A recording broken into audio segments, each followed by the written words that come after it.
പ്രവേശിക്കുകയാണ്. നിത്യനും പരിശുദ്ധനുമായ ത്രിയേക ദൈവത്തിന്റെ നാമത്തിന്റെ മഹത്വം. സമാഗതരായ കർത്താവിന്റെ ദാസീദാസന്മാർക്കും ദൈവജനത്തിനും ക്രിസ്തീയ വന്ദനങ്ങളെ അറിയിക്കുന്നു. കർത്താവിന്റെ മഹൽ സന്നിധിയിലേക്ക് നമുക്കിന്നും ദൈവവചനവുമായി അടുത്തു വരുവാൻ ദൈവം കൃപ ചെയ്തല്ലോ. സ്തോത്രം. നമ്മോടുള്ള ദൈവത്തിന്റെ കൃപ വ്യർത്ഥമാകാതെ ഇന്നയോളം നിലനിൽക്കുവാൻ ദൈവം നമ്മെ സഹായിച്ചു. നമ്മൾ പഠിച്ചു വരുന്ന തിരുവചന ഭാഗത്തേക്ക് നമ്മുടെ ശ്രദ്ധയെ കൊണ്ടുപോകാം. കർത്താവായ യേശുക്രിസ്തുവിന്റെ സഹസ്രാബ്ദ വാഴ്ചയെക്കുറിച്ചാണല്ലോ നമ്മൾ പഠിച്ചു വരുന്നത്. കർത്താവായ യേശുക്രിസ്തുവിന്റെ സഹസ്രാബ്ദ വാഴ്ച, അതിൽ ക്രൈസ്റ്റ് ആൻഡ് ദ മില്ലേനിയം, ക്രിസ്തുവും സഹസ്രാബ്ദ വാഴ്ചയും എന്നുള്ളതാണ് നാം ഇന്നലെ ഏറ്റവും ഒടുവിലായിട്ട് കണ്ടത്. അതിൽ യേശുക്രിസ്തുവിന്റെ സഹസ്രാബ്ദ വാഴ്ചയ്ക്കുള്ള യോഗ്യതകളെക്കുറിച്ച് നാം ഏറ്റവും ആദ്യം കാണുകയുണ്ടായി. യേശുവിൻ്റെ മശിഹാത്വം, യേശുക്രിസ്തുവിൻ്റെ മനുഷ്യത്വം, യേശുക്രിസ്തുവിൻ്റെ രാജത്വം, ദൈവത്വം എന്നീ വിഷയങ്ങളൊക്കെ നമ്മൾ ഇന്നലെ കാണുകയുണ്ടായി. What makes Christ to be the king in the millennium or for the millennial rule? In that we have seen the messiahship of Jesus, the kingship of Jesus, humanity, divinity, and such things. പഴയ പുതിയ നിയമങ്ങളിൽ നിന്ന് നാം യേശുക്രിസ്തുവിൻ്റെ ആ വിധമായ യോഗ്യതകളും ക്രിസ്തുവിനോടുള്ള ബന്ധത്തിൽ നടത്തപ്പെട്ടിട്ടുള്ള ഈ വിഷയത്തോട് അനുബന്ധമായ പ്രവചനങ്ങളുമൊക്കെ നമ്മൾ പലതും കാണുകയുണ്ടായി. ക്രിസ്തു ഭരിക്കുവാനായിട്ട് യോഗ്യനാകുന്നതിൻ്റെ ഒരു പ്രധാന ഘടകമാണ് യേശുവിൻ്റെ മെസ്സിയാഷിപ്പ്, മശിഹാത്വം എന്നുള്ളത്. അത് ആദിമകാലം മുതലേ ഇസ്രയേൽ ജനത്തിൻ്റെ, ഇസ്രയേൽ ജാതിയുടെ പ്രതീക്ഷയായിരുന്നു. ഇന്നും അങ്ങനെ തന്നെ നിലനിൽക്കുന്നു. അതുകൊണ്ടാണ് യേശുക്രിസ്തുവിനോട് ശിഷ്യന്മാരും ചോദിച്ചു, ശമരിയ സ്ത്രീ ഉൾപ്പെടെ ഉള്ളവർ ചോദിച്ചു, പരീശന്മാരും യഹൂദ മത മേധാവികളും, എന്തിനേറെ പീലാത്തോസ് വരെയും ചോദിച്ചു, നീ ആരാകുന്നു? ക്രിസ്തുവാകുന്നുവോ? നീ ക്രിസ്തുവാകുന്നുവോ?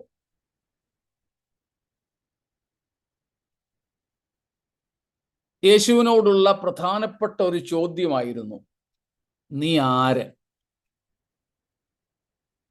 യേശുവും ചോദിച്ച ഒരു പ്രധാന ചോദ്യമായിരുന്നു, ഞാൻ ആരെന്ന് നിങ്ങൾ പറയുന്നു? മത്തായി 16-ാം അധ്യായത്തിൽ നമുക്കറിയാം, യേശു ഫിലിപ്പിൻ്റെ കൈസേരയിൽ എത്തിയപ്പോൾ ശിഷ്യന്മാരോട് ചോദിച്ച ചോദ്യമായിരുന്നു, ജനം അല്ലെങ്കിൽ പുരുഷാരം എന്നെ ആർ എന്ന് പറയുന്നു? അത് കഴിഞ്ഞപ്പോൾ ശിഷ്യന്മാരോടായിട്ട് യേശു ചോദിച്ചു, നിങ്ങൾ എന്നെ ആർ എന്ന് പറയുന്നു? So the identity of Jesus as the Messiah was the crucial question during Jesus' earthly life and ministry. യേശുക്രിസ്തുവിന്റെ ഈ ഭൂമിയിലെ ജീവിതത്തിലും ശുശ്രൂഷയിലും വളരെ പ്രധാനപ്പെട്ട ചോദ്യമായിരുന്നു യേശു ആര് എന്നുള്ളത്. യേശുക്രിസ്തുവിന്റെ ഏറ്റവും ആദ്യത്തെ ശിഷ്യൻ അല്ലെങ്കിൽ ശിഷ്യന്മാർ ആരാണെന്ന് ഒരുപക്ഷെ നമുക്കറിയാമായിരിക്കുമല്ലോ. യേശുക്രിസ്തുവിന്റെ ഏറ്റവും ആദ്യത്തെ ശിഷ്യന്മാർ അവനെ Andrew of course. Very good. പ്രത്യേകിച്ച് രണ്ടുപേരുണ്ടായിരുന്നു. John. Absolutely very good. John and Andrew. അത് നമുക്ക് യോഹന്നാന്റെ സുവിശേഷം 1-ാമത്തെ അധ്യായത്തിൽ കാണുവാനായിട്ട് സാധിക്കും. 1:40 അല്ലെങ്കിൽ 1:35, 1:35 John. The next day, John was there again with 2 of his disciples.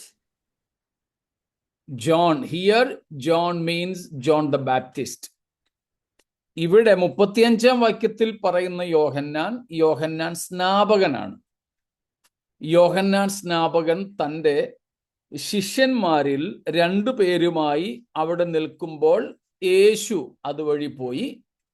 യേശുവിനെ കുറിച്ച് യോഹന്നാൻ സ്നാപകൻ ലോകത്തിന്റെ പാപത്തെ ചുമന്നൊഴിക്കുന്ന ദൈവത്തിന്റെ കുഞ്ഞാടാണ് എന്ന് പറഞ്ഞു. അത് കേട്ടിട്ട് ഈ 2 ശിഷ്യന്മാർ 37 When the 2 disciples heard them say this, they followed Jesus. These 2 disciples in verse 35, they followed Jesus, following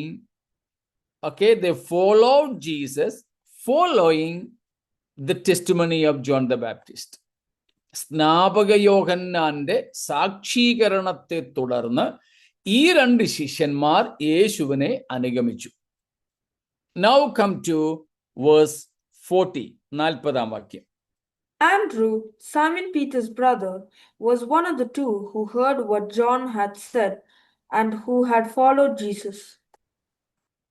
യോഹന്നാനും അന്ത്രയോസുമാണ്. എന്നാൽ യോഹന്നാൻ തന്നെ ഇത് എഴുതുന്നത് കൊണ്ട് യോഹന്നാൻ തൻ്റെ പേര് മറച്ചു വെച്ചു എന്ന് മാത്രം. ഇപ്പൊ നമ്മൾ 35-ാം വാക്യം തൊട്ട് കാണുന്നു 2 ശിഷ്യന്മാർ. They were John the Baptist disciples earlier. ഇവർ യോഹന്നാൻ സ്നാപകന്റെ ശിഷ്യരായിരുന്നു, യേശുവിന്റെ ശിഷ്യരാകുന്നതിന് മുമ്പ്. ഇവിടെയൊക്കെയാണ് യോഹന്നാൻ സ്നാപകന്റെ സാക്ഷ്യം പ്രസക്തമാകുന്നത്. ഞാനോ കുറയണം, അവനോ വളരേണം. സ്തോത്രം. I must decrease and he must increase. സ്തോത്രം. സ്വന്തം ശിഷ്യന്മാര് സ്വന്തം പ്രസംഗം കേട്ട് വേറെ ഒരാളിന്റെ പുറകെ പോയപ്പോൾ യോഹന്നാന് ഒരു പ്രയാസവും തോന്നിയില്ല.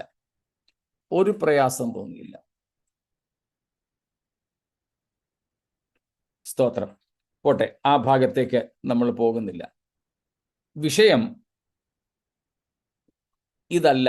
യേശുവിൻ്റെ ആദ്യത്തെ ശിഷ്യന്മാർ ആരായിരുന്നു എന്നുള്ളതല്ല നമ്മുടെ വിഷയം. അത് നമ്മുടെ വിഷയത്തിലേക്ക് വരാൻ ഒരു വഴി തെളിച്ചു എന്ന് മാത്രമേ ഉള്ളൂ. നമ്മുടെ വിഷയം the testimony of this first disciple Andrew.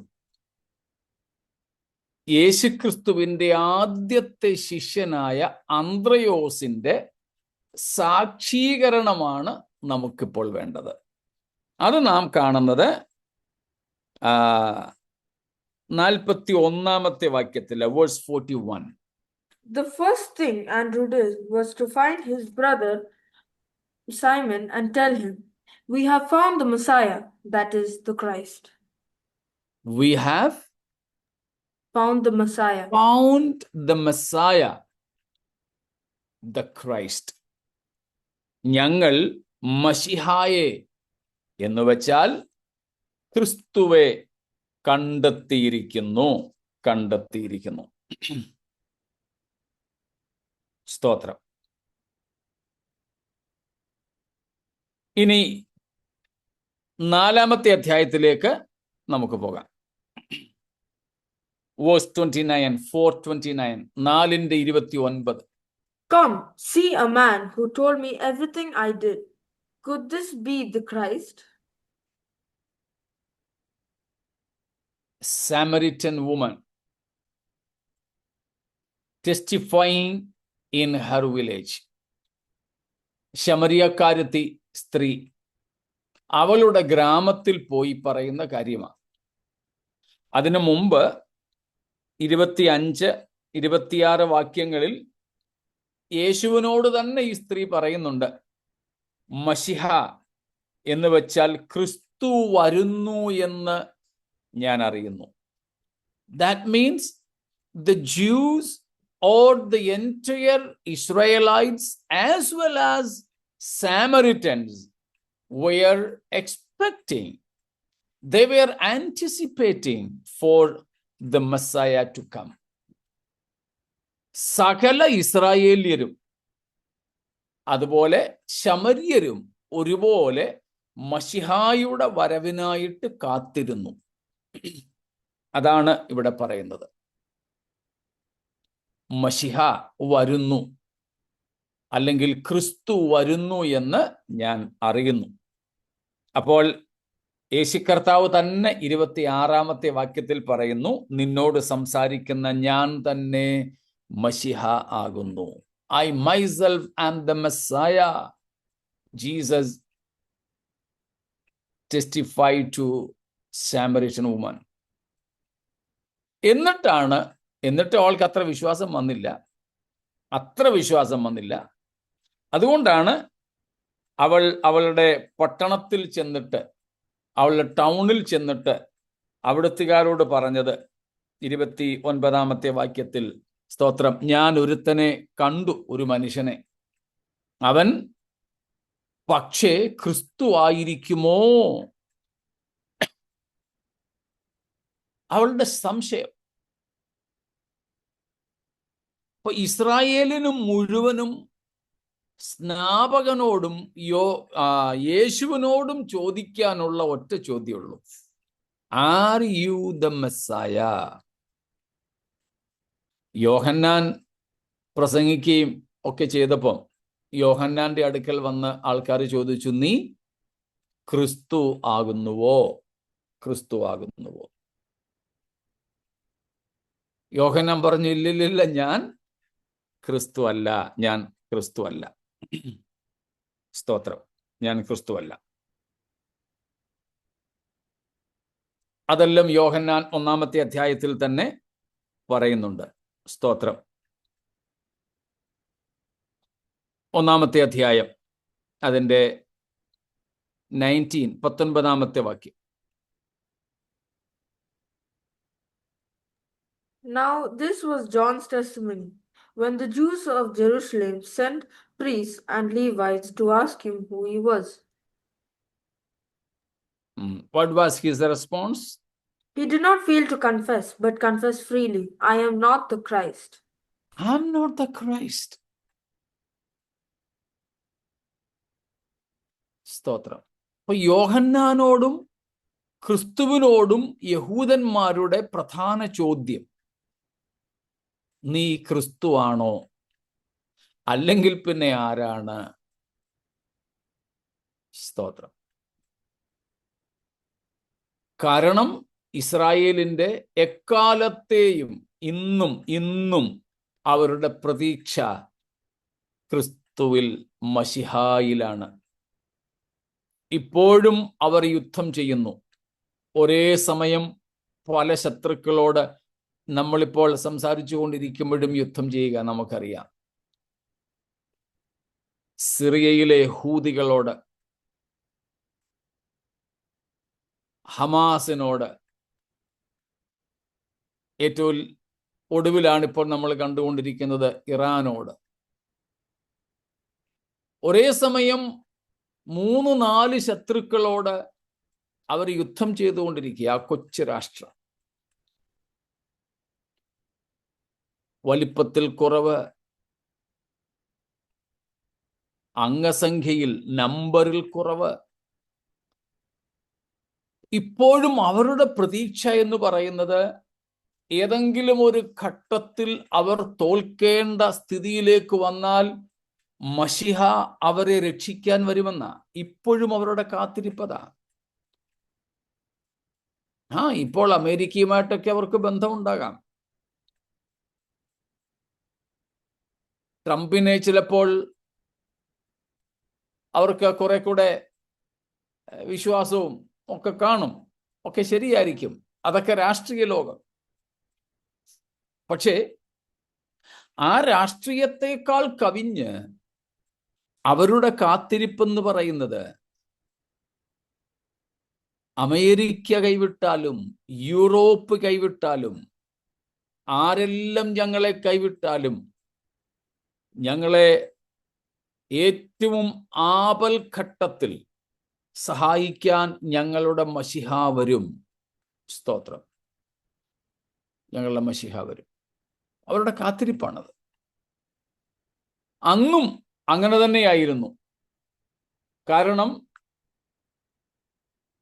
അന്നവര് ഏതാണ്ട് 600ഓളം വർഷങ്ങളായി ഒന്നിനു പുറകെ ഒന്നായി രാഷ്ട്രീയ അടിമത്വത്തിലാണ് കഴിഞ്ഞുകൊണ്ടിരുന്നത്. One after another, they were in political slavery at least for 600 years while Jesus was ministering. Ever since Babylonian exile in 606 BC, they never had experienced political freedom. നാം അറിയുന്നത് പോലെ ബാബിലോണിന്റെ അടിമത്വത്തിലേക്ക് 606 BC അവർ പോയതിനു ശേഷം യേശുക്രിസ്തു അവരുടെ ഇടയിൽ വന്ന് ശുശ്രൂഷിക്കുന്ന സമയം വരെ ഒരിക്കലും അവർക്ക് ഒരു രാഷ്ട്രീയ സ്വാതന്ത്ര്യം ഉണ്ടായിരുന്നില്ല. മതസ്വാതന്ത്ര്യം തീർച്ചയായും ലഭിച്ചു, പക്ഷെ രാഷ്ട്രീയ സ്വാതന്ത്ര്യം ലഭിച്ചില്ല. അവർ അന്നും രാഷ്ട്രീയ അടിമകളായിരുന്നു.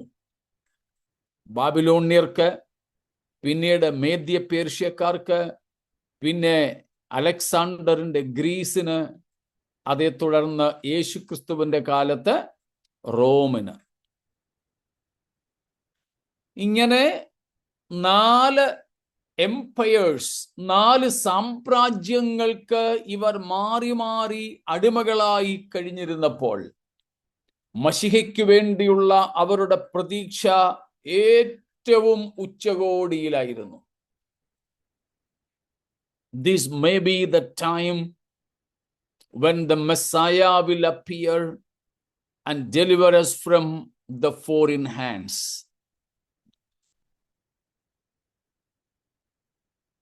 അവർ ഈ 600 വർഷങ്ങളായി സ്വദേശത്തും വിദേശത്തുമായിട്ട് അടിമകളായി കഴിഞ്ഞിരുന്നപ്പോൾ, കഴിഞ്ഞ 400-ൽ പരം വർഷമായി ഒരു പ്രവാചക ശബ്ദവും കേൾക്കുവാനില്ലാതിരുന്നപ്പോൾ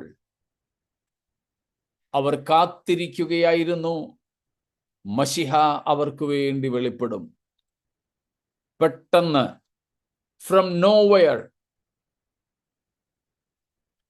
എവിടെ നിന്നെന്നറിയാത്തതുപോലെ മശിഹ വെളിപ്പെട്ട് അവരെ ശത്രുകരങ്ങളിൽ നിന്നും വിടുവിക്കുമെന്ന് അത്യാർത്തിയോടെ അവർ കാത്തിരുന്നു. അതുകൊണ്ടാണ് അവർക്കൊരു രക്ഷകൻ എന്ന നിലയിൽ തോന്നുന്നവരോടൊക്കെ നീ തന്നെയാണോ മശിഹ എന്ന് ചോദിക്കുമായിരുന്നത്. ബൈബിളിൽ തന്നെ നമുക്ക് കാണുവാൻ കഴിയുന്നത് യോഹന്നാൻ സ്നാപകനോടും യേശുവിനോടും അങ്ങനെ ചോദിച്ചതായിട്ടാണ്.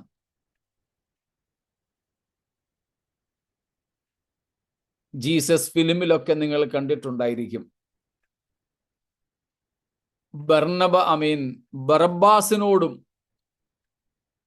ഇസ്രയേലിന്, യഹൂദന്മാർക്ക് ഒരു സോഫ്റ്റ് കോർണർ ഉണ്ടാകുവാൻ കാരണം ഇത് തന്നെയായിരുന്നു. ഇനി ഫിലിമിൽ മാത്രമുള്ളതല്ലത്. പീലാത്തോസിന്റെ വിസ്താര സമയത്ത് ആ കാര്യം വെളിപ്പെട്ടു. കലാപത്തിൽ പിടിക്കപ്പെട്ട് കിടന്നിരുന്ന ബറബ്ബാസിന്റെ മോചനത്തിനായി യഹൂദന്മാർ ചോദിച്ചു, യേശുവിനെ ക്രൂശിക്കുക, ബറബ്ബാസിനെ വെറുതെ വിടുക. എന്താ അവർക്ക് യേശുവിനേക്കാൾ ബറബ്ബാസിനോട് പ്രിയം തോന്നിയത്? യേശു അവർക്ക് അവരുടെ രാഷ്ട്രീയ സ്വാതന്ത്ര്യത്തിനായി റോമക്കാർക്കെതിരെ ഒന്നും പറഞ്ഞില്ല, ഒന്നും ചെയ്തില്ല. അതേസമയം ബറബ്ബാസിനെ കുറിച്ച് പറയുന്നത് അയാൾ റോമൻ ഭരണകൂടത്തോട് എതിർത്ത് നിന്നിരുന്നു. He led a revolt against the Romans. That's why he was arrested and imprisoned. അതുകൊണ്ട് യേശുവിനേക്കാൾ അന്നത്തെ യഹൂദന്മാർക്ക് പ്രതീക്ഷ ബറബ്ബാസിലായിരുന്നു. കലാപത്തിൽ പിടിക്കപ്പെട്ടവൻ. ആ കലാപം ഇസ്രായേലിന്റെ രാഷ്ട്രീയ സ്വാതന്ത്ര്യത്തിനു വേണ്ടിയായിരുന്നിരിക്കാം. അവരുടെ പ്രതീക്ഷ അങ്ങനെയായിരുന്നു. യോഹന്നാൻ സ്നാപകൻ വന്നപ്പോൾ തൻ്റെ അടുക്കലും വന്ന് ചോദിച്ച ചോദ്യം ഇതാണ്. യേശുവിൻ്റെ അടുക്കലും പലപ്പോഴും വന്ന് ചോദിച്ച ചോദ്യം ഇത് തന്നെ, നീ മശിഹയാണോ? സ്തോത്രം. കാര്യം എന്താ? മശിഹൈക പ്രതീക്ഷ ഇസ്രായേലിന് എക്കാലത്തും ഉണ്ടായിരുന്നു. അതും അവർ പ്രതീക്ഷിച്ചിരുന്ന മശിഹ was a political messiah, not a spiritual messiah. അവർ പ്രതീക്ഷിച്ചിരുന്ന മശിഹ ഒരു രാഷ്ട്രീയ മശിഹയായിരുന്നു. അവരെ രാഷ്ട്രീയ അടിമത്വത്തിൽ നിന്ന് മോചിപ്പിച്ച് സ്വതന്ത്രമായ രാഷ്ട്രം സ്ഥാപിച്ച് അവരെ ലോകത്തുള്ള സകല ജാതികളുടെ മേലും ഉയർന്ന അവസ്ഥയിൽ എത്തിച്ച് ലോകത്തെ മുഴുവനും ഭരിക്കുന്ന ഒരു രാഷ്ട്രീയ മശിഹ. ആ മശിഹ എന്ന അർത്ഥം ഇന്ന് നമ്മൾ രാഷ്ട്രീയ ലോകങ്ങളിലും കേൾക്കാറുണ്ട്. ഇന്നവരുടെ മശിഹയാണ് ഇന്നാളെന്നൊക്കെ ദൈവവിശ്വാസമില്ലാത്തവരും പറയാറുണ്ട്. ക്രിസ്തുവിരോധികളും ആ പദം ഉപയോഗിക്കാറുണ്ട്, ആ നാമം ഉപയോഗിക്കാറുണ്ട്, മശിഹ. അപ്പോൾ മശിഹ എന്ന വാക്കിന് പൊതുവെ അന്നും ഇന്നുമുള്ള അർത്ഥം വിമോചകൻ, വീണ്ടെടുപ്പുകാരൻ എന്നൊക്കെയാണ്. വിമോചകൻ, വീണ്ടെടുപ്പുകാരൻ എന്നൊക്കെയുള്ള അർത്ഥമാണ് മശിഹ എന്ന നാമത്തിന് അന്നും ഇന്നും പൊതുവായിട്ടുള്ളത്. എന്നാൽ വേദപുസ്തക പ്രകാരമുള്ള അർത്ഥമാണ് നമ്മൾ ഇന്നലെയും കണ്ടത്. മശിഹ എന്ന് പറഞ്ഞാൽ, അഥവാ ക്രിസ്തു എന്ന് പറഞ്ഞാൽ അഭിഷിക്തൻ. അഭിഷിക്തൻ, അഭിഷിക്തൻ. തിരുവെഴുത്തുകളിൽ വാഗ്ദത്തം ചെയ്തിരുന്ന മശിഹ അഭിഷിക്തനായ ഒരു മശിഹ, അഭിഷിക്തനായ മശിഹ.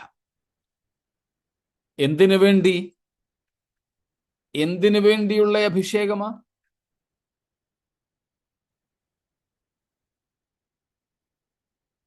സ്തോത്രം. എൻ്റെ കൂടെ നിങ്ങളും കൂടെ ഒന്ന് വരാൻ വേണ്ടിയാണ് ഞാൻ ചോദിക്കുന്നത്. രാജ്യസ്ഥാപനത്തിന് വേണ്ടി. രാജ്യസ്ഥാപനത്തിന് വേണ്ടിയുള്ള അഭിഷേകം എന്നാണ് അവർ പ്രതീക്ഷിച്ചിരുന്നത്. പക്ഷേ തിരുവെഴുത്തുകൾ വാഗ്ദത്തം ചെയ്തിരുന്നതോ?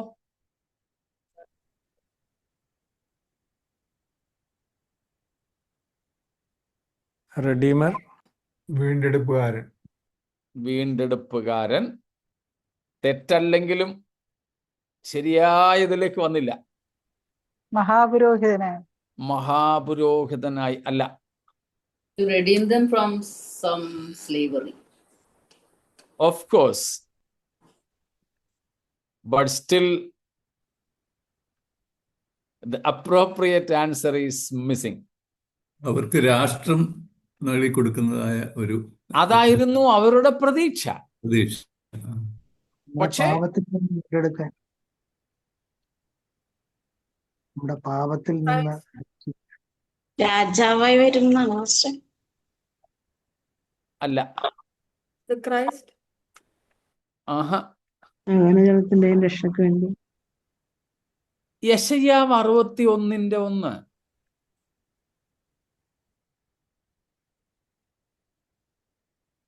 ഐശയ്യ 61:1.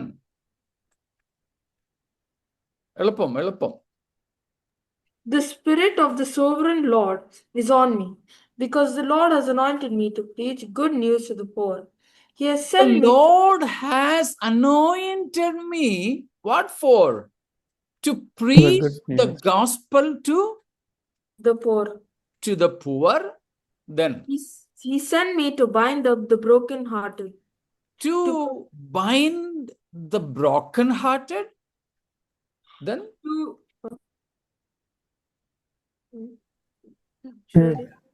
yeah, continue. to proclaim freedom for the captives. To proclaim freedom for the captives. Which captives? People thought of the political captives. But the anointing upon this true Messiah was primarily to free the captives of the devil, the captives of sin, to deliver, to liberate the captives of the wrath of God. കണ്ടോ വ്യത്യാസം? പിന്നെ next. And release from darkness for the prisoners. Relief from the darkness for the prisoners.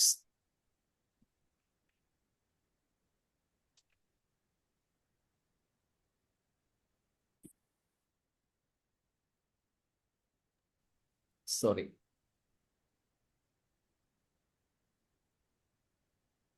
ജനം പ്രതീക്ഷിച്ച മശിഹ അവരെ രാഷ്ട്രീയ അടിമത്വത്തിൽ നിന്ന് വിമോചിപ്പിക്കുന്ന വിമോചകൻ, Roman പട്ടാളത്തിൽ നിന്ന്, ചക്രവർത്തി ഭരണത്തിൽ നിന്ന് വിടുവിക്കുന്ന ഒരു വിമോചകൻ. ഇത് വെച്ചുകൊണ്ടാ യേശു കർത്താവ് അത്ഭുതങ്ങളൊക്കെ ചെയ്തപ്പോ ജനം എന്ത് ആഗ്രഹിച്ചു?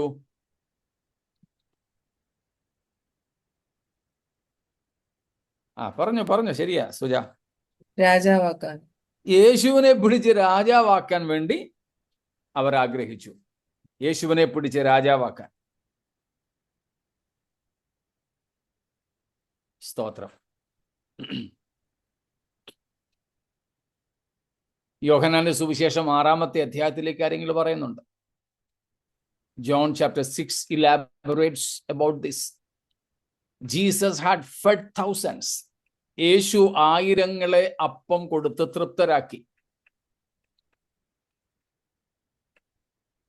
അപ്പം തിന്ന് തൃപ്തരായപ്പം ഇവർ വിചാരിച്ച് ഇവൻ തന്നെയാണ് സാക്ഷാൽ മശിഹ, ഇവനെ നമുക്ക് പിടിച്ച് രാജാവാക്കിയേക്കാം. പക്ഷെ യേശു അവിടെ നിന്ന് മാറിപ്പോയി, വേറെ സ്ഥലത്ത് പോയി. ഇവരൊക്കെ കൂടെ ഓടി അവിടെ എത്തി. സ്തോത്രം. നമുക്കൊക്കെ പറ്റുന്ന ഒരു അബദ്ധമാ.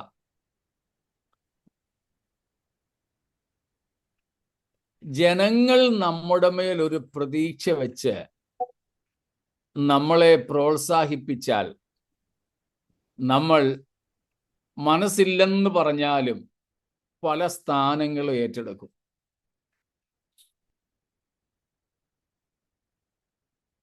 അവരൊക്കെ കൂടെ പറഞ്ഞത് കൊണ്ട് ഞാനങ്ങ് ഇലക്ഷനിൽ നിന്നതാ. എനിക്കിഷ്ടമില്ല, പക്ഷേ മാറാൻ ഇവരൊട്ടും സമ്മതിക്കുന്നില്ല. യേശുവിൻ്റെ മേൽ ഇവരെല്ലാവരും കൂടെ സമ്മർദ്ദം ചെലുത്തി, നീ ഞങ്ങൾക്ക് രാജാവായിരിക്കുക. യേശു ഒഴിഞ്ഞുപോയി, മാറിപ്പോയി അവിടുന്ന്.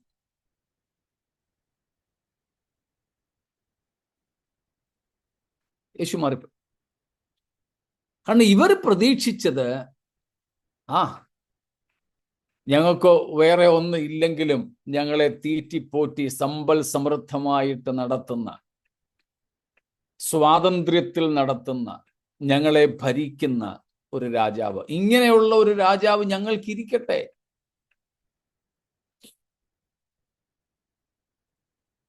പ്രതിപക്ഷം പോലും ഇങ്ങനെയുള്ളവരെ മാറ്റാൻ ആഗ്രഹിക്കത്തില്ല.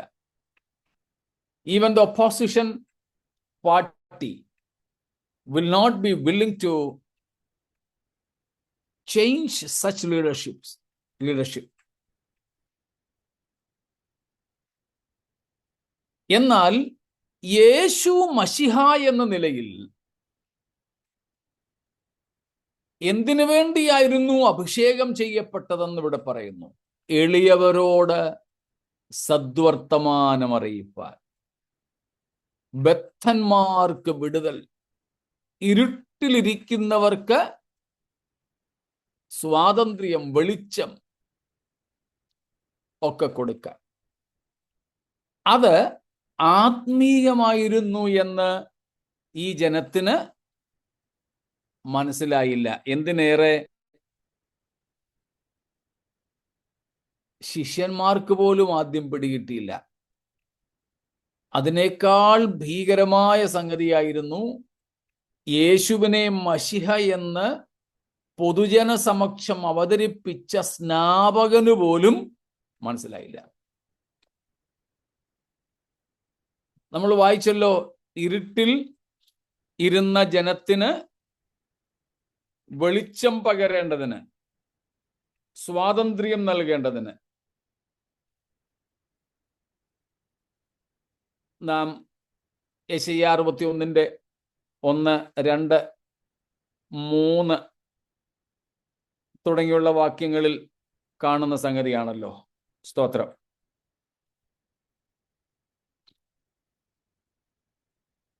ആ ഇരുട്ടിലിരുന്ന ജനത്തിന് വെളിച്ചം പകരുന്നതിനെ കുറിച്ച് നോക്കിക്കാട്ടെ. മത്തായി 4-ാം അധ്യായം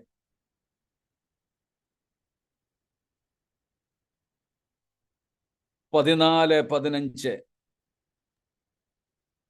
Matthew 4:14-15. Then John's disciples came and asked him, "How is it that we and the No, മോനെ. 14. Matthew 4. സബുലൂൻ ദേശവും നഫ്താലി ദേശവും കടൽക്കരയിലും യോർദാൻ അക്കരയുമുള്ള നാടും ജാതികളുടെ ഗലീലയും ഇങ്ങനെ ഇരുട്ടിൽ ഇരിക്കുന്ന ജനം വലിയൊരു വെളിച്ചം കണ്ടു. മരണത്തിന്റെ ദേശത്തിലും നിഴലിലും ഇരിക്കുന്നവർക്ക് പ്രകാശം ഉദിച്ചു എന്ന് യെശയ്യാ പ്രവാചകൻ മുഖാന്തരം അരുളിച്ചത് നിവൃത്തിയാകുവാൻ ഇടവന്നു. സ്തോത്രം. പ്രവാചകന്മാർ പ്രവചിച്ച ഈ വാക്യങ്ങൾ, ഈ കാര്യങ്ങളൊക്കെ ആത്മീയമായിട്ടായിരുന്നു എന്ന് യഹൂദന്മാർക്ക് മനസ്സിലായില്ല. അവർ തിരുവെഴുത്തുകൾ വെച്ച് രാവിലെ തൊട്ട് വൈകുന്നേരം വരെ പരിശോധിക്കുക, മശിഹ എവിടാ, മശിഹ എവിടാ, മശിഹ എവിടെയാണെന്ന്, ജനിക്കുന്നതും വരുന്നതുമൊക്കെ. പക്ഷേ അവർക്കൊന്നും മനസ്സിലായില്ല. അതുകൊണ്ടാണ് വിദ്വാൻമാർ വന്ന് രാജാവായി പിറന്നവൻ എവിടെ എന്ന് ചോദിച്ചപ്പോൾ ശാസ്ത്രിമാരെയൊക്കെ വിളിച്ചു ചോദിച്ചത് എവിടാ? അപ്പൊ അവർ പറഞ്ഞു, ബേത്ലഹേമില്ല, യെരൂശലേമില്ല, ബേത്ലഹേമില്ല. ഇവരിങ്ങനെ പരിശോധിച്ചുകൊണ്ടേയിരിക്കുക.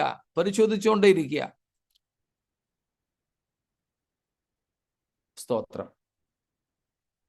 യെശയ്യാ 9-ാം അധ്യായത്തിന്റെ ആദ്യത്തെ വാക്യങ്ങളിൽ പറഞ്ഞ കാര്യവും കൂടെയാണ് മത്തായി 4-ാം അധ്യായത്തിൽ ഇപ്പൊ നമ്മൾ വായിച്ചത്. ഐശയ്യാ chapter 9 verses 1 and 2. Matthew quotes here in Matthew 4:14-15. ഇരുട്ടിലിരുന്ന ജനത്തിന് ഏതിരുട്ടിലാ? സ്തോത്രം. അതിന്റെ പശ്ചാത്തലമൊക്കെ ഉണ്ട്, പക്ഷെ അവിടേക്ക് പോകുന്നില്ല. അതിന്റെ പശ്ചാത്തലം രാജാക്കന്മാരുടെ പുസ്തകത്തിലുണ്ട്. ഈ സമയത്ത് അത് വിവരിക്കുവാൻ കഴിയില്ല. യെരുശലേം ദേവാലയവും ശലോമോന്റെ അരമനയുമൊക്കെ പണിത് കഴിഞ്ഞപ്പം അതിന് സഹായിച്ച രാജാവിന് കുറച്ച് പട്ടണങ്ങളൊക്കെ ശലോമോൻ കൊടുത്തു. പക്ഷേ രാജാവ് വാങ്ങിയില്ല. ആ ഒരു പശ്ചാത്തലമാണ് ഇവിടെ ഉള്ളത്. അവിടേക്ക് പക്ഷേ ഇപ്പോൾ ഞാൻ പോകുന്നില്ല.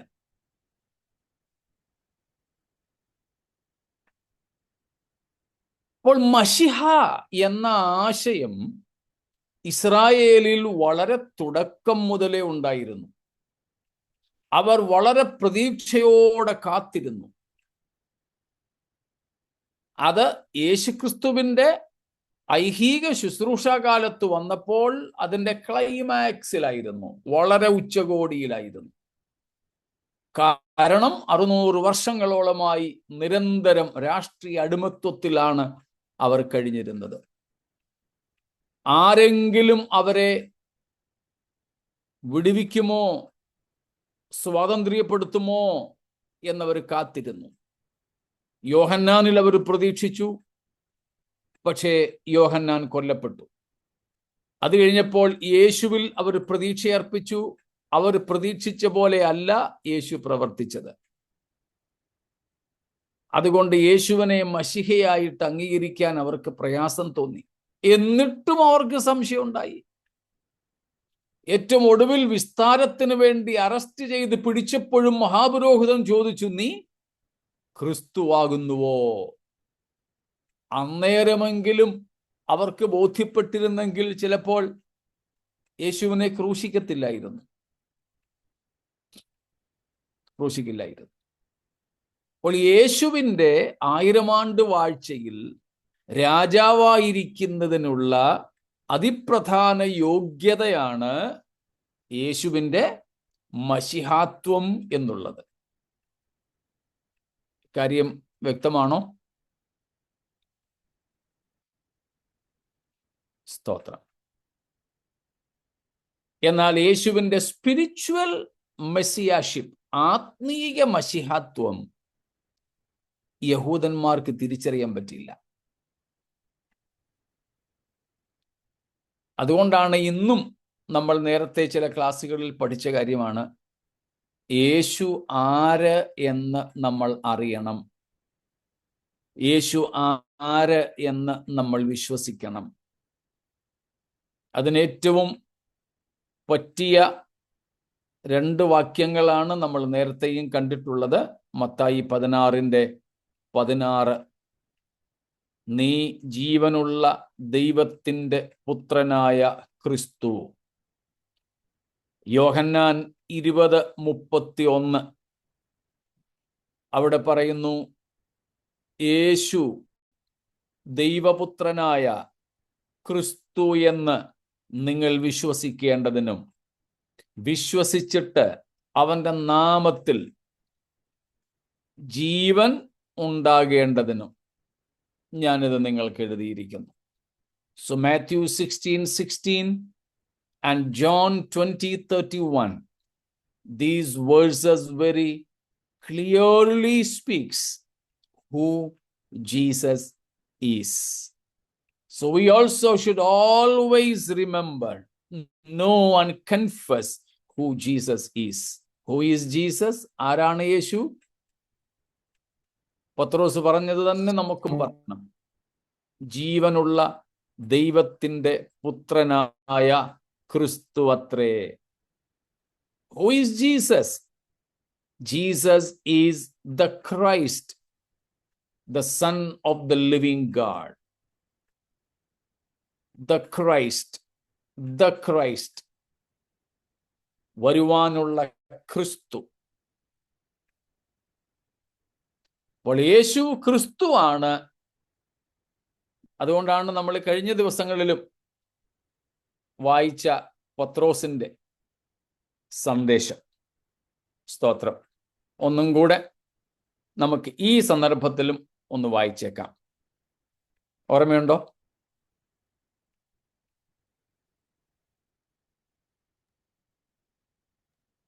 ഒന്നിന്റെ 22, 23. അപ്പോസ്തല പ്രവർത്തികൾ അപ്പോസ്തല പ്രവൃത്തികൾ 1-ന്റെ 2-ന്റെ സോറി 36. ആകയാൽ നിങ്ങൾ ക്രൂശിച്ച ഈ യേശുവിനെ തന്നെ ദൈവം കർത്താവും ക്രിസ്തുവുമാക്കി വെച്ചു എന്ന് ഇസ്രായേൽ ഗൃഹം ഒക്കെയും നിശ്ചയമായി അറിഞ്ഞുകൊള്ളട്ടെ. സ്തോത്രം. ഉണ്ടോ? ഇസ്രായേലിനോട്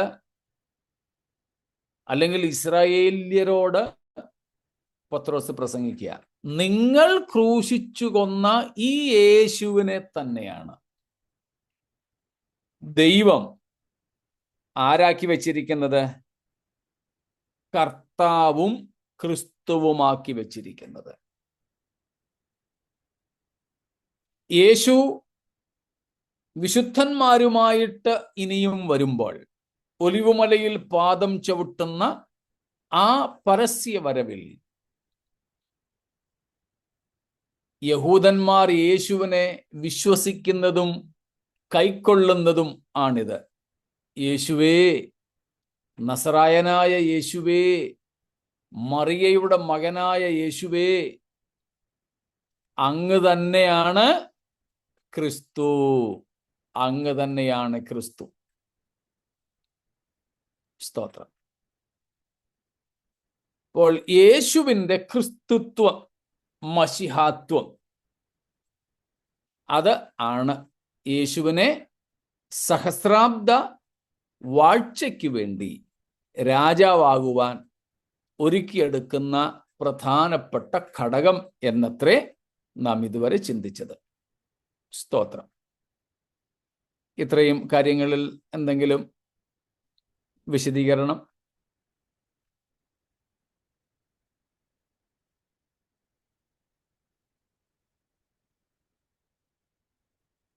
ഒന്നുമില്ല. അപ്പോൾ നമ്മൾ യേശുവിനെ ക്രിസ്തു ക്രിസ്തു ക്രിസ്തു എന്ന് പറയുമ്പോൾ അതിൻ്റെ അർത്ഥം മനസ്സിലാക്കണം. വെറും ഒരു പേര് എന്ന് കരുതരുത്. അതിൻ്റെ പിൻപിൽ ഒരു പശ്ചാത്തലമുണ്ട്. അതിൻ്റെ പിൻപിലെ ചരിത്രം അല്ല, പശ്ചാത്തലമാണ് നമ്മളിപ്പോൾ ഈ ചിന്തിച്ചത്. അത് നമുക്കത്ര കണ്ട് മനസ്സിലാകില്ല, ജാതികളായ നമുക്ക്. എന്നാൽ യഹൂദന്മാർക്ക് അത് വളരെ ആഴത്തിൽ മനസ്സിലാകും. അതുകൊണ്ടാണ് യഹൂദന്മാർക്ക് ലേഖനങ്ങൾ എഴുതിയപ്പോഴോ സുവിശേഷ പുസ്തകങ്ങൾ എഴുതിയപ്പോഴോ യഹൂദന്മാരോട് യേശുവിനെ പറ്റി പ്രസംഗിച്ചപ്പോഴോ ഒക്കെ അപ്പോസ്തലന്മാർ യേശുവിനെ ക്രിസ്തു ക്രിസ്തു ക്രിസ്തു എന്ന് ഊന്നിപ്പറഞ്ഞത്. ചില അജ്ഞന്മാര് അറിവുകേട് കൊണ്ട് പറയുന്നത് പോലെയോ ദുരുപദേശകന്മാർ വളച്ചൊടിച്ചു പറയുന്നത് പോലെയോ നാം കരുതരുത്. യേശു വേറെ ക്രിസ്തു വേറെ എന്ന ഒരു ആശയം നമ്മുടെ ഇടയിൽ പ്രചരിപ്പിക്കപ്പെടാറുണ്ട്. ചിലരൊക്കെ പറയാറുണ്ട് യേശുവിൻ്റെ ഉയർത്തെഴുന്നേൽപ്പിന് ശേഷമാണ് യേശു ക്രിസ്തു ആയതെന്ന്. തെറ്റാണേ. അജ്ഞത കൊണ്ട് പറയുന്നതാണെങ്കിൽ അവര് തിരുത്തും. എന്നാൽ ദുരുപദേശം കൊണ്ട് പറയുന്നതാണെങ്കിൽ അവർ തിരുത്തത്തില്ല, മറ്റുള്ളവരെയും കൂടെ തെറ്റിക്കാൻ ശ്രമിക്കുകയുള്ളൂ. യേശു ജനിച്ചതേ ക്രിസ്തു ആയിട്ട് തന്നെയാണ്. ജനനം മുതൽ തന്നെ യേശു ക്രിസ്തുവാണ്. ഉയർത്തെഴുന്നേൽപ്പിന് ശേഷമല്ല യേശു ക്രിസ്തു ആയത്. എന്നാൽ നമ്മളിപ്പം വായിച്ച അപ്പോസ്തല പ്രവർത്തികൾ 2:36 നിങ്ങൾ അറിഞ്ഞുകൊള്ളുക, വേറെ ഒരു ക്രിസ്തു ഇല്ല, ദൈവം ക്രിസ്തുവായി വെച്ചിരിക്കുന്നത് നിങ്ങൾ ക്രൂശിച്ചു കൊന്ന യേശുവിനെ തന്നെയാണെന്നാണ് പറഞ്ഞത്. അല്ലാതെ യേശു ക്രൂശിക്കപ്പെട്ട് ഉയർത്തെഴുന്നേറ്റത് കൊണ്ട് അവനെ അങ്ങ് ക്രിസ്തുവാക്കിയെന്നല്ല. അങ്ങനെ ആരും തെറ്റിദ്ധരിക്കരുത്. അപ്പോൾ യേശുവിനെ ക്രിസ്തു എന്ന് വിളിക്കുമ്പോൾ, ക്രിസ്തു എന്ന് പരിചയപ്പെടുത്തുമ്പോൾ നമ്മളിത് മനസ്സിലാക്കിക്കൊള്ളണം.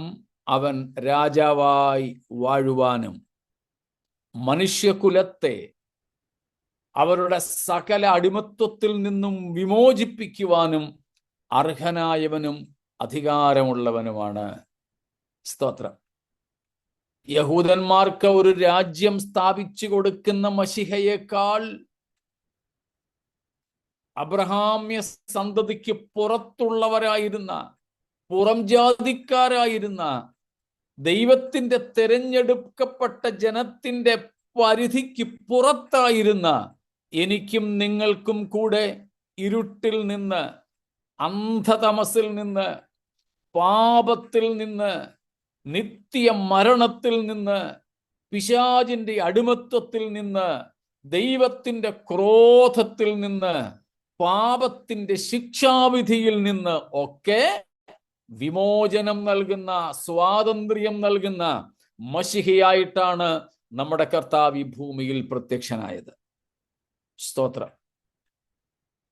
അതുകൊണ്ട് ഈ ഭൂമിയിൽ ഒരു അക്ഷരീയ രാജ്യം സ്ഥാപിച്ച് താൻ മശിഹയാണെന്ന് യഹൂദന് തെളിയിച്ചു കൊടുക്കുന്നത് പോലെ നമുക്ക് തെളിയിക്കണ്ട. നാമും ഇരുട്ടിലും അന്ധതമസിലും ഇരുന്നിരുന്നപ്പോൾ നമുക്ക് വേണ്ടി വെളിച്ചമായി ഉദിച്ച നമ്മുടെ കർത്താവ്, നമുക്ക് സ്വാതന്ത്ര്യം നൽകിയ നമ്മുടെ കർത്താവ്, സ്തോത്രം, അവൻ നമുക്ക് ഇന്നും മശിഹയാണ്, ക്രിസ്തുവാണ്. സ്തോത്രം. ഓർത്ത് നോക്കിക്കേ, നമുക്ക് നൽകപ്പെട്ട സ്വാതന്ത്ര്യം, നമുക്ക് നൽകപ്പെട്ട വിടുതൽ, വിമോചനം, സ്തോത്രം, എത്ര ശ്രേഷ്ഠമാണ്. വേറെ ആർക്കും തരുവാൻ കഴിയാത്ത സ്വാതന്ത്ര്യം എളിയവരായ നമുക്ക് അവൻ നൽകി തന്നു. അതുകൊണ്ട് നാം ഇന്ന് പാപത്തിൽ നിന്ന് സ്വതന്ത്രരാണ്. പാപത്തിന് നമ്മൾ കടപ്പെട്ടവരല്ല. പിശാചിൽ നിന്നും നാം സ്വതന്ത്രരാണ്. അവനോട് നമുക്കൊരു ബാധ്യതയും ഇല്ല. ജഡത്തിൽ നിന്ന്, അതിൻ്റെ കരാളിപ്പിടുത്തത്തിൽ നിന്ന് സ്വതന്ത്രരാണ്. നമുക്ക് ഈ ജഡത്തോടും കടബാധ്യത ഒന്നുമില്ല. അങ്ങനെ പിശാചിനോട്, പാപത്തോട്, ജഡത്തോട്, ലോകത്തോട് ഒക്കെയുള്ള നമ്മുടെ സകല ബാധ്യതകളിൽ നിന്നും നമ്മെ സ്വതന്ത്രരാക്കിയ, നമ്മെ വിമോചിപ്പിച്ച, നമ്മെ വീണ്ടെടുത്ത മശിഹാ തമ്പുരാൻ, സ്തോത്രം, നമുക്കിനിയും പാപം ഇല്ലാത്ത ഒരു ദേഹവും കൂടെ തരുവാൻ വേഗത്തിൽ വരും.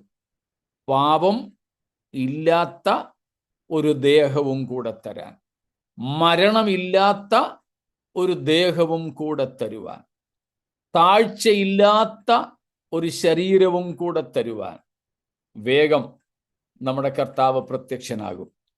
ആ പ്രത്യക്ഷതയ്ക്കായി നമുക്ക് വിശുദ്ധിയോടെ കാത്തിരിക്കാം. ആ കർത്താവിൻ്റെ വരവിനായി നമുക്ക് ഒരുങ്ങാം. സ്തോത്രം. കർത്താവിൻ്റെ വരവ് താമസിച്ചാൽ ബാക്കി ഭാഗം നമുക്ക് നാളെ ചിന്തിക്കാം. ഈ മശിഹായിക്ക് സകല മഹത്വവും അർപ്പിക്കുന്നു. ഈ വചനങ്ങളാൽ ദൈവം നമ്മെ അനുഗ്രഹിക്കുമാറാകട്ടെ.